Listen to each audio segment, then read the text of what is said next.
right, guys, we have wrapped up the first quarter. We are officially at the end of our 8th week of homeschooling for the 2025-2026 homeschool year with our 4th grader and our 8th grader. And now let's talk about our feelings, the good, the bad, and everything in between. Welcome back to Making Everyday Magic. My name is Shauna, and if you are new here, we're a homeschooling family of 4. We are in our 8th year of homeschooling, and today I want to chat with you about our 8-week update.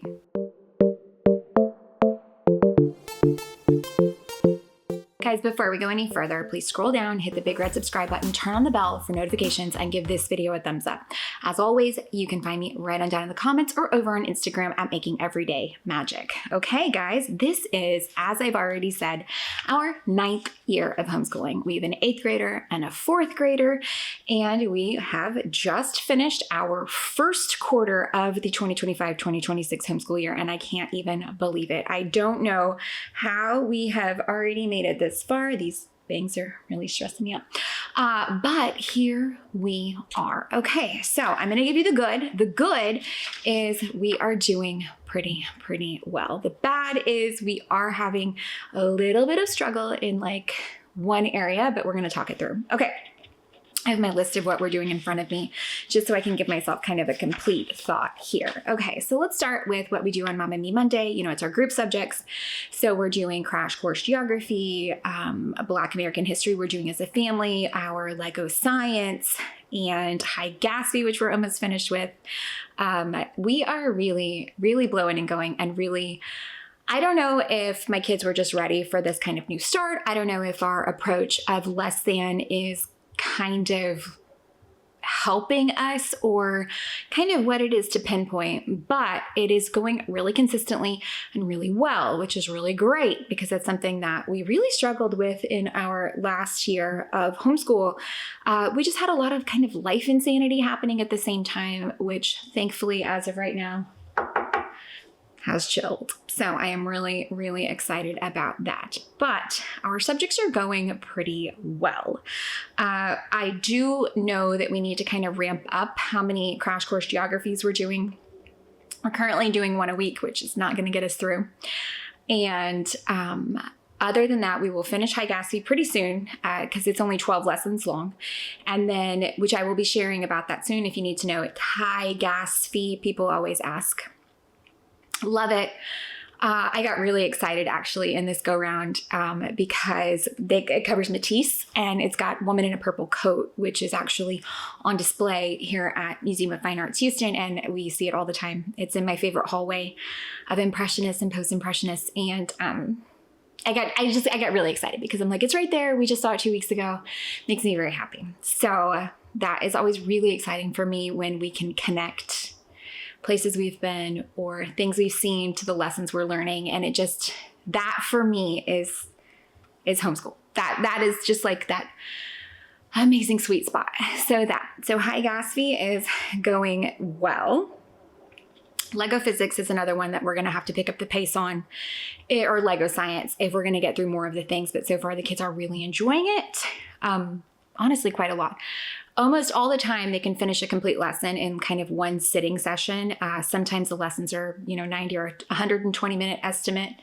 And so we'll span it over 2, but we do probably need to pick up the frequency if we're going to actually get them all in, which also doesn't have to be a stress, but we'll see. We'll see how that goes.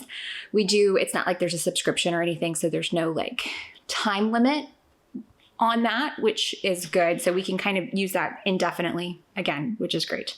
Black American History is going very well. I have a video I'm going to do pretty soon on crash courses specifically, how we're using it, how it's going. But just a word of warning, I think it's the 8th episode focuses on the experience of Black women, the experience of Black enslaved people. And so Black female enslaved people, which covers a lot more sexual violence and things like that. So word of warning, we pre-watched it and I didn't feel like it was anything more than I would tell my kids or share with them anyway. So for us, it didn't cross any lines for exposure and things like that, but you use your own judgment, of course. Okay, so CNN 10, we are still sticking with every morning. Kids absolutely love it. They're getting so into it, and it's keeping them a little abreast on current events, and I like the way it's presented, and it makes me very happy. So that, we're still keeping up with an animal a day. They really are loving that. They really are. My complaint, animal a day so far, is that the day when they highlight a groundhog was in September. Like, what even? What? It's right there. It's right there for you. I feel like it was built in, but that's a personal grievance that I'm just going to have to carry. Okay, so those are our group lessons. Again, going really, really well, having a lot of fun.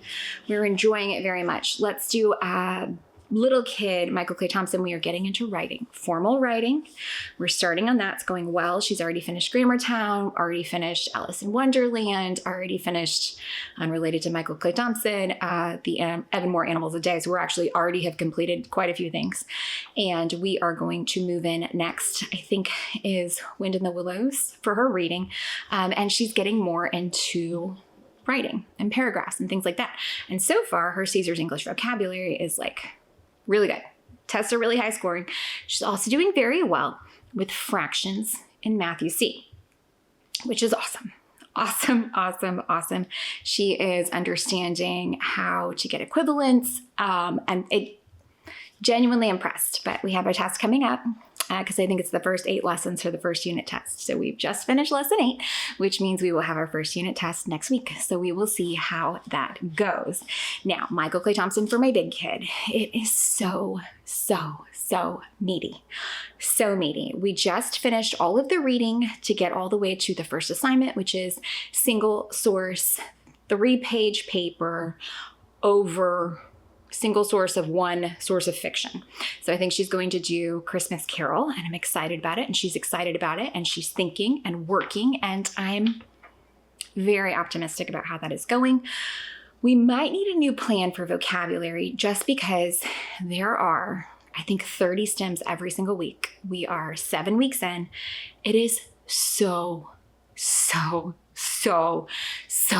many words. But even like for flashcards, it would just be an exorbitant amount of words. So I don't feel like we are finding success currently, and I don't feel we're maintaining, but I don't feel like we're making progress toward better. So I don't know what our solution on that's going to be. If you have any suggestions for just a massive amount of vocabulary and how to get that in, please help a sister out and let me know resources that you have.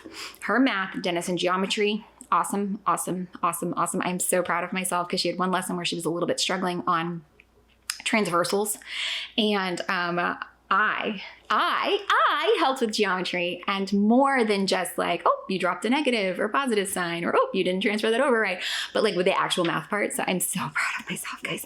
I am so proud of myself. They both, of course, love their Myrtle. I think my little one's almost done with Myrtle, so we're gonna have to see what comes next.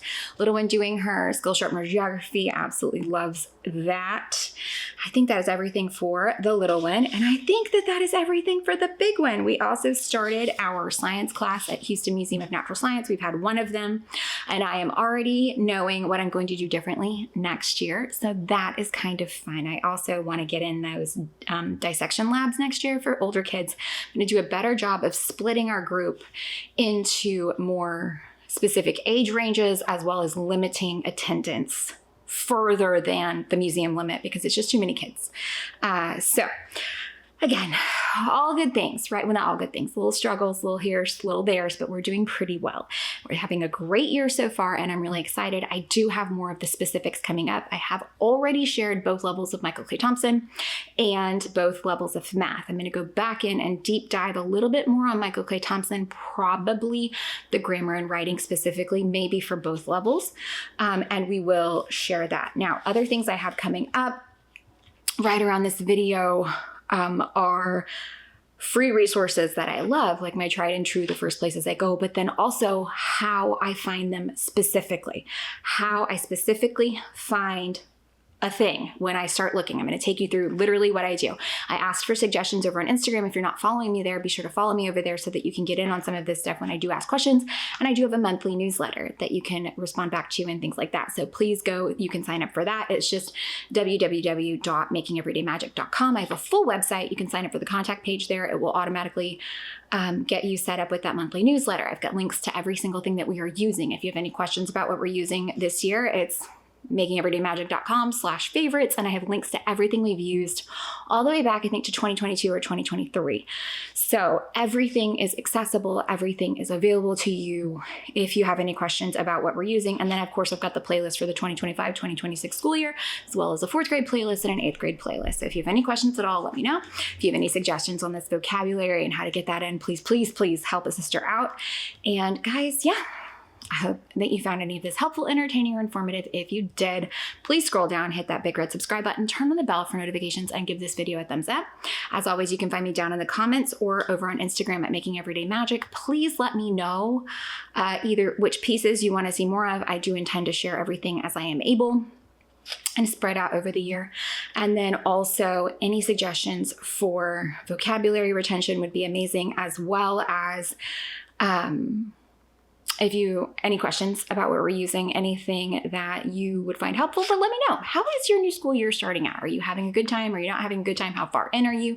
I know a lot of people wait until after Labor Day to get started, and some people school year round. So I would love to hear how you're feeling about something. Maybe just drop your favorite, least favorite thing you have going on this year and why. Let us know what we should be on the lookout for or what we should avoid. Thanks, guys. Bye.